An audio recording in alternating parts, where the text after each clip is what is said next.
And now, for the final presentation of the session, we will have Felicity Woodhouse, who will present Uncanny, a discursive psychological analysis of scientific presentations in paranormal media. So yeah, I'm just going to crack on with it. So before we start, I'm just letting you know that I'm currently an MRes student, and this presentation is based on the findings of my master's thesis, which the idea originally came from my undergraduate thesis, in which I looked at how paranormal believers relate to a dominant Western scientific framework, and I suggested their discursive approach would be useful for that, so that's what I've done for this thesis. And personally, I'm agnostic towards paranormal phenomena. I love for it to be real. I think there's evidence that it may be, but I've not experienced anything yet that would allow me to fully believe. And this agnosticism is important to mention because it goes into the way I conducted my methodological approach. So I'm just going to quickly give some background to the different approaches to understanding paranormal phenomena within psychology. I'm sure you'll be aware of most of it. I'm going to introduce discursive psychology as a method, and I'm going to analyse the ways in which the rhetoric of science is used by believers and skeptics to construct factual accounts in a podcast. So a little bit of background. Paranormal beliefs and experiences are a fundamental part of human nature and can be traced back to the earliest human civilizations and cultures all across the world. Many have tried to define exactly what a paranormal phenomena or belief is, and as of yet, there's no one definition, but something that is evident throughout the literature is it is positioned in opposition to institutionalized scientific knowledge. And there's this idea that scientific thinking is the most advanced form of thinking, and paranormal thinking is a more primitive form of thinking. And this kind of bias has colored a lot of the contemporary research. So within experimental psychology, there's been mostly a focus on cognitive deficits of paranormal believers, with lower levels of critical thinking being implicated in the development of paranormal belief. And a review of 4 decades worth of research on this area, over half of the studies concluded that paranormal beliefs are associated with lower cognitive performance. However, there are several issues with taking this approach. Firstly, these studies usually use skeptical participants as a rational control group, but that ignores the fact that disbelief is an ideological position in its own right and is not neutral. Also, it kind of, by saying that paranormal beliefs are in opposition to science, that ignores fundamental principles of science which should develop as new knowledge is obtained. And obviously recently, as we've seen so far in this conference, there is a lot more emerging evidence of paranormal experiences and beliefs that these models don't consider. So one way to combat some of these issues is to take a more qualitative approach to paranormal phenomena. And qualitative studies can be traced back to the early 1900s, and they aim to capture the complex experiential reality inhabited by paranormal believers and to develop a more comprehensive understanding of meaning making within a paranormal context. And one approach to this that has really taken off is a discursive psychological approach. And this, I'll be referring to it as DP from now on because discursive psychology is kind of a mouthful. But DP utilises a constructionist epistemology and a relativist ontology.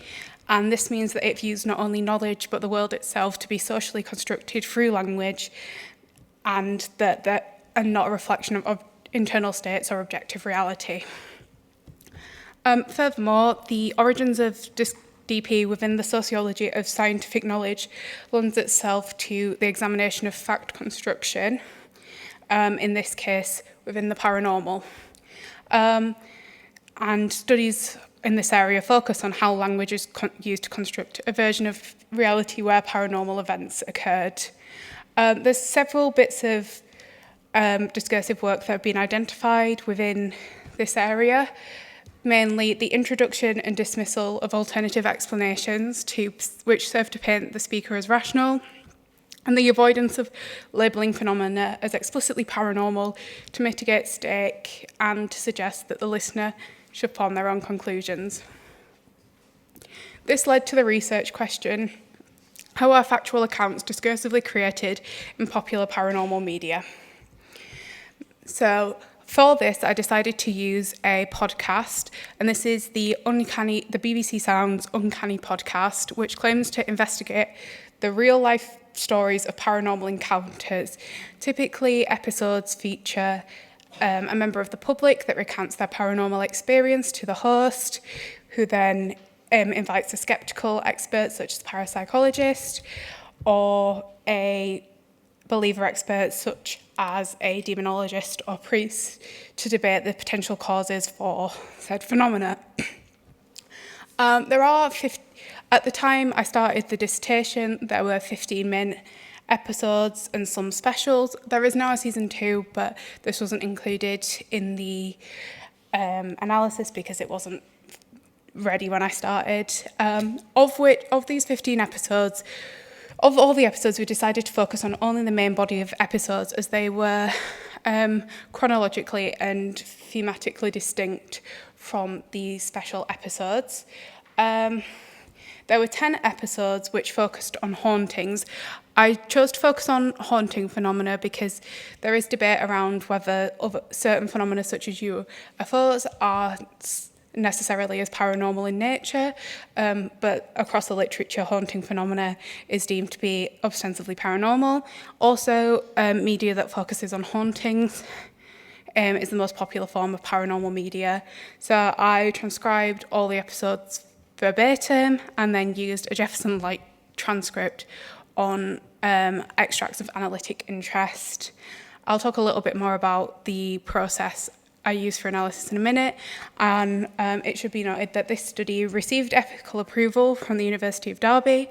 I was allowed to use extracts from the podcast given the copyright laws. However, just for good faith and ethical integrity, I contacted the host who gave me permission to use this data.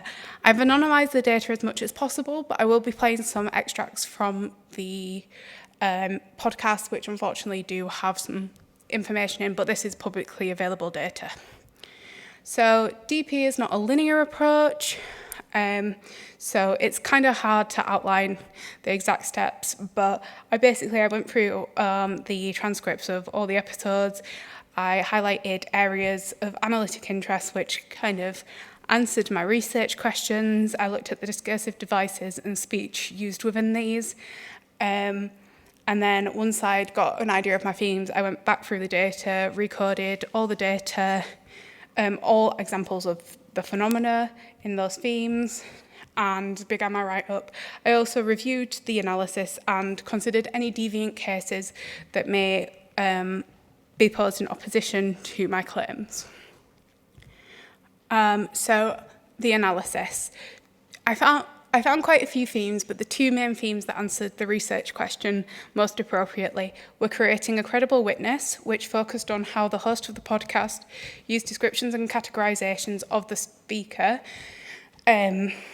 to increase perceived credibility, and how the speakers themselves used avowals of prior skepticism to increase this perceived credibility.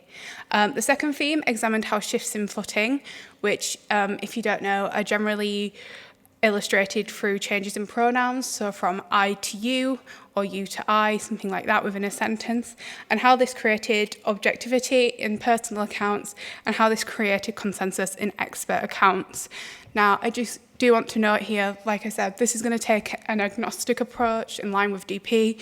We're not concerned with establishing the truth of whether this experience happened, but just how people on both sides of the argument build their accounts in a factual way. And I know some people here may be fans of the podcast or may have even been featured on it. This is not a criticism of anyone. We all manage to take constantly within our everyday interactions. I'm doing it right now.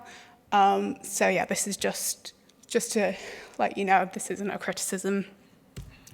So this is the first extract, and it's taken from episode 5, which is a continuation of episode 1, in which a geneticist recounts his tales of experiencing paranormal phenomena in his halls of residence at university. I'm going to attempt to play you the clip now, hopefully it'll work. And if you want to know what to pay attention to, it is the highlighted parts. When Ken's story exploded, it provoked a lot of debate on social media. There was one guy who seemed to be joining in more than others, Gary Foster. One of his tweets read, "One summer I stayed in Hallam Hall all alone. Oh, stories I could tell."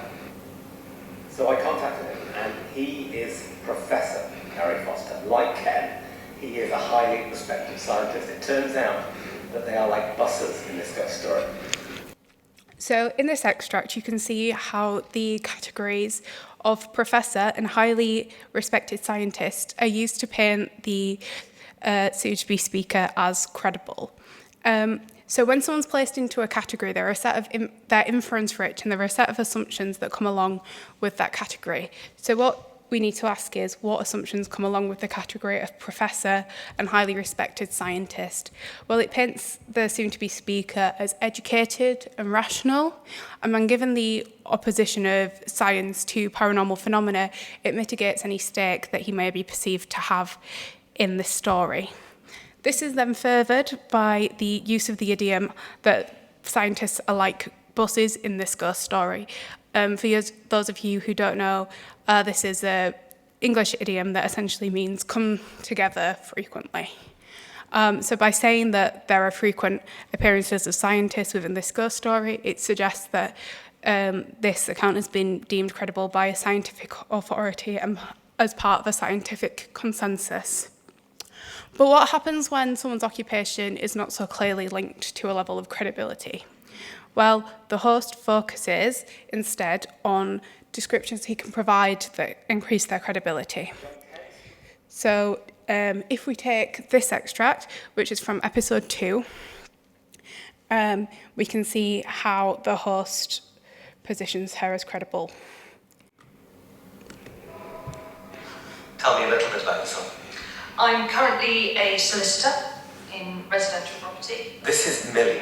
We're sitting in the impressive kitchen of her old stone house. She's in her 30s, she's smartly dressed, she's got shoulder-length brown hair. Describing somebody as sensible feels like a bit of a backhanded compliment, and yet she really is. But what she's about to tell me is, well, no spoilers, but it's extreme. So here we can see that the interviewee actually begins to describe her occupation, but this is not deemed important by the host, as can be seen by the fact that her speech is made to fade out and his speech is made to fade in, where he talks about how she looks, that she's smartly dressed and she's got shoulder-length brown hair. And how people look, especially women, has a huge impact on their perceived credibility. So by assuring us that this woman is smartly dressed, she is perceived to be sensible and therefore credible in nature. He also highlights her sensible nature within the extract, but he says that this is a bit of a backhanded compliment. For those of you who don't know, backhanded compliment is something that you say something that sounds like it's a compliment, but it's actually could be perceived as an insult. So by disclaiming this, the host inoculates any stake that he may have, because he would gain nothing from describing the participant, the interviewee, as such, but yet he feels compelled to, highlighting her sensible disposition and her credibility as a speaker. We now move on to avowals of prior skepticism. So this is the very first lines of episode 9. I feel I'm a professional disbeliever in everything. I don't believe in God. I don't believe in the patriarchy. Meet Hannah Beck. She's got shoulder-length jet black hair and these splendidly quizzical eyebrows. Do you believe in ghosts?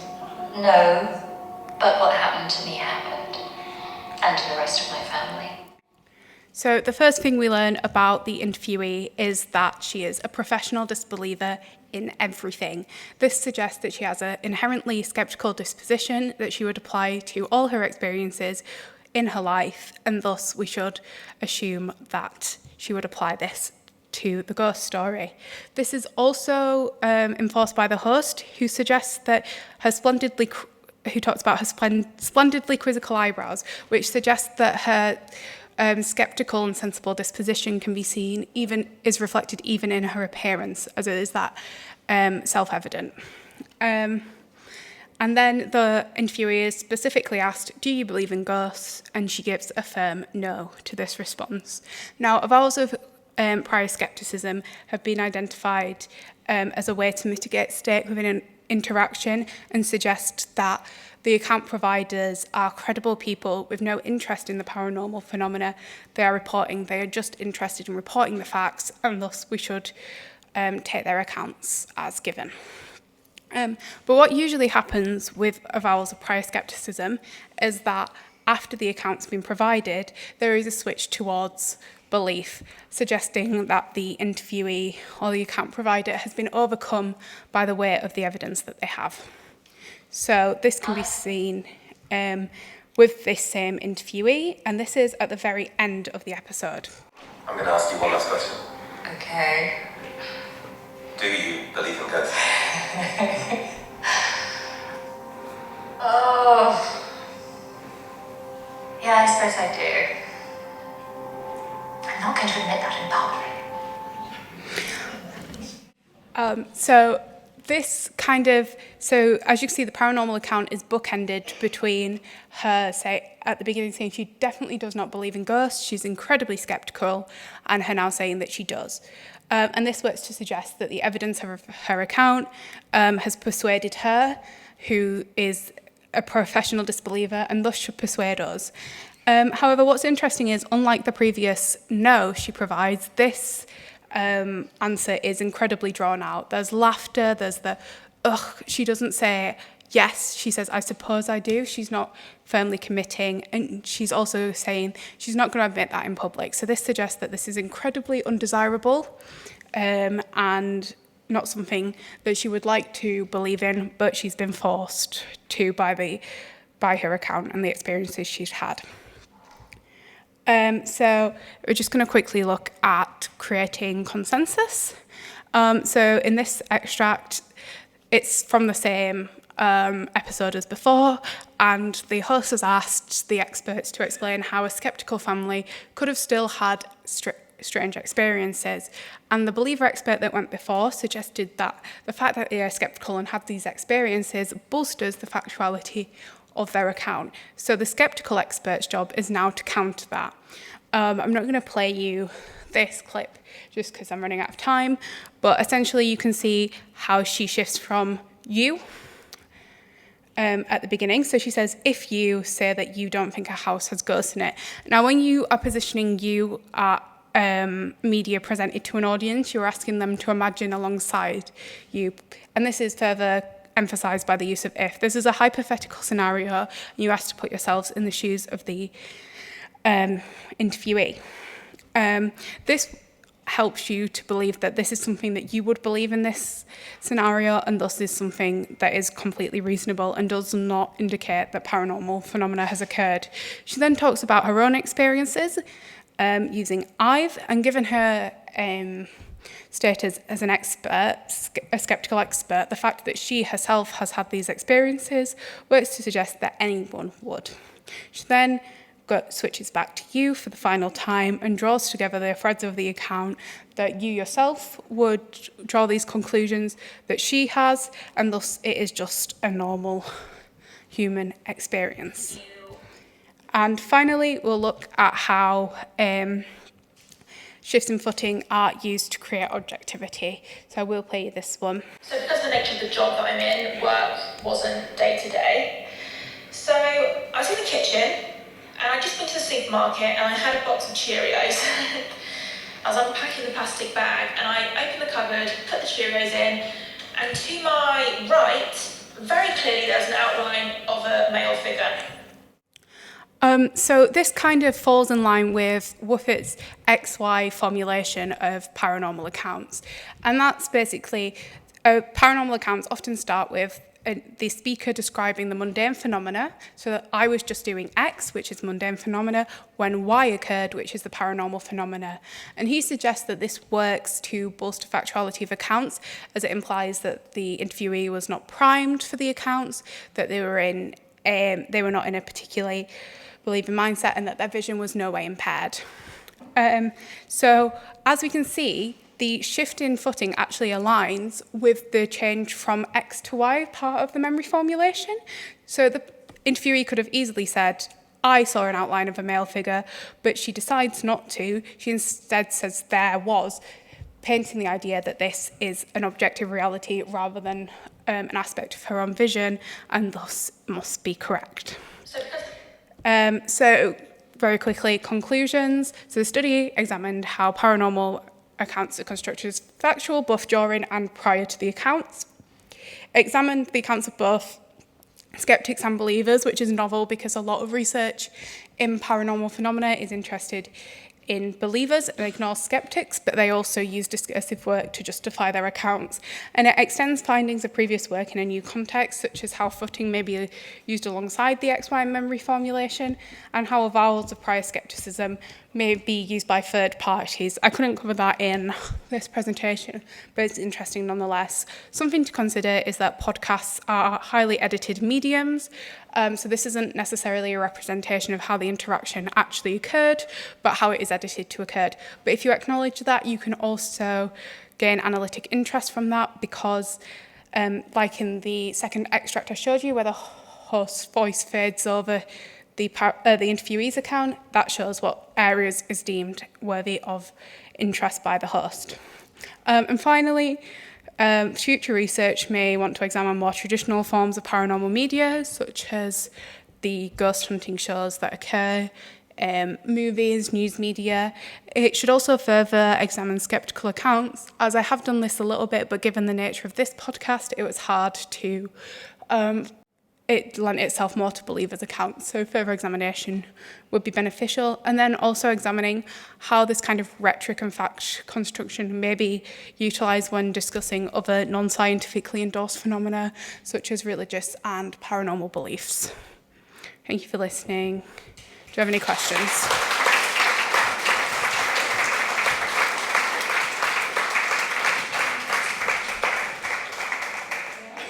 Thank you very much, Felicity. I think we have around 7 minutes for questions. Any raised hands? Thank you. That was really interesting. I think it's a really interesting phenomena, the Uncanny podcast. And I think that's a really interesting analysis of the dialogue that's took place and the kind of a priori skepticism. It's just a kind of a question, well, more like a comment, really, because I know that a priori skepticism is often very problematic. You almost have to have that sort of starting point in order to be seen as credible to begin a kind of an account of a ghost or an apparitional experience. I think what's really interesting that's come out of Uncanny is the online Uncanny community that's kind of arisen as a result on Twitter. And just in my own research, looking at kind of the polarisation of skeptics and believers online, it's actually one of the few places on Twitter where believers and skeptics, I'm using that as in a very polarised term because obviously it's not, either terms are not homogenous, but it's actually one of the few places online generated by the Uncanny podcast where people of opposing views don't scream at each other and actually have quite an interesting conversation. I just think that it's really interesting, but thank you for reminding me of the a priori skepticism as a kind of a construct for credibility, and I think that is problematic as well. So, but yeah, just to kind of, as a follow-on, is that the sort of social media, more positive phenomenon that's kind of created a more sort of safe space for people to talk about it. Yeah, definitely. I mean, one thing that I didn't mention, because it's actually quite hard to show, is that when someone doesn't have this prior skepticism, it's really glossed over by the podcast. So when someone does have this skepticism, the host makes a big deal about it and how credible of a witness they are. But when they don't, it's literally just, it's either not mentioned or it's really quickly glossed over.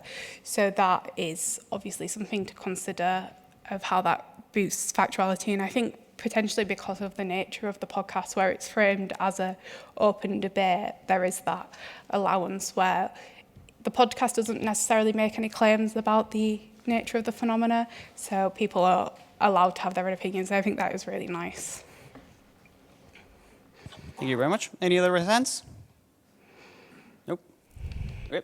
So I was wondering, there you go, Jake. Excellent. Thank you. Thank you, Felicity, for that amazing presentation. I have sort of a big question for you, just in terms of abstract. And so I'm interested in your perspective in terms of the importance of this kind of work, DP, qualitative, and so on and so forth, for a discipline like parapsychology that has traditionally been more experimental or quantitative. What do you think? I mean, I think that, personally, I don't think that trying to break down complex belief systems into single variables is something that's necessarily that productive. I think scales and stuff can be useful in measuring and providing a general overview, but I think with belief it is so contradictory that just asking someone, do you believe in ghosts? They might say, no, I don't, like the interviewee we saw. But actually she's got paranormal experiences that may be swaying her, but she identifies as not. So by just breaking it down to that, you'd miss out on that experiential reality. And I think also, one thing you kind of got to accept in a discipline like this is that you may never find proof, or at least proof that's satisfactorily attested to a level of scientific acceptance. So by instead putting that question aside and looking at what we can gain from understanding these experiences that are so fundamental to human nature, I think that's maybe a more worthwhile pursuit, in my personal opinion. Thank you so much. Any other question? Nope. Well, there you go, Chris.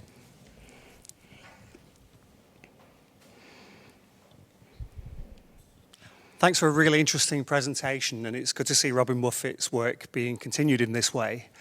I just wondered to what extent you thought the utterances were free speech, or were they constrained by the kind of narrative arc of that particular media format? I mean, the Uncanny episodes tend to be a kind of a journey in which people start out rather perplexed and kind of arrives at the end of that journey at some kind of resolution, kind of like an X-Files episode or something. Yeah, I think that is the case, and it is an edited form of media. You've got to accept that with most media. But I think it's quite useful because obviously research interviews create a lot of stake that people are trying to manage, especially in this area where it's not scientifically endorsed. So people with beliefs going into this area may feel like they've got to act in a certain way to be perceived as credible. So by using media, it tends to mitigate that issue. But yeah, it probably is edited towards a narrative arc, but also that seems to be within the literature that paranormal experiences follow that arc anyway. So this may be more neatly compact, but it doesn't. I think it is quite representative of how these discussions unfold. And I know, for just like anecdotally, when I have these discussions with people, because obviously you probably all know when you tell someone that you're interested in this, they like list all the experiences they've ever had. And I always see stuff that starts with avowals of prior skepticism and then ends with them being like, so what do you think? That's pretty good proof, isn't it? So I think it is reflective of how conversations actually develop. Anyone else? Well, then I make my question. So one of the magics of podcasts, I think, is how diverse they may be regarding of their content, regarding of their approximations to some phenomena. But for example, in the podcast Supernatural Circumstances, and the name of the episode is The Impacts of Paranormal Entertainment, with Lloyd Auerbach, the actual president of the Rhine Research Center. He talks about how much the media have changed regarding the paranormal in latest years, and how biased is beginning to be. How different in past times, or some 2 decades ago, how they really approached the experts in these type of topics in TV, in radio shows, etc. So I know there's obviously some limitations regarding the qualitative approach that you're using, but I'm wondering if this type of research should be done later on. How would you suggest dealing with the limitations of just trying to have one single podcast as your sample, for example? Yeah, I think that's a really good question. I mean, the scope of my master's thesis didn't allow for, analysis across multiple podcasts. That would have just been too much. But I think, there is definitely a move towards experts within paranormal media. I think there's been a move towards experts generally in a lot of media, and discursively, they definitely offer a lot of credibility and impact. So, I think recommending podcasts are really interesting kind of media because they are so inherently communicative and so language-based that they're very rich to author. So I definitely think it would be worth cross-referencing podcasts, but I liked this one in particular just because it did have that debate within it and drew upon those experts. That was an area of interest, and it did prove quite analytically fruitful. Excellent, thank you very much. So please give our speaker a round of applause.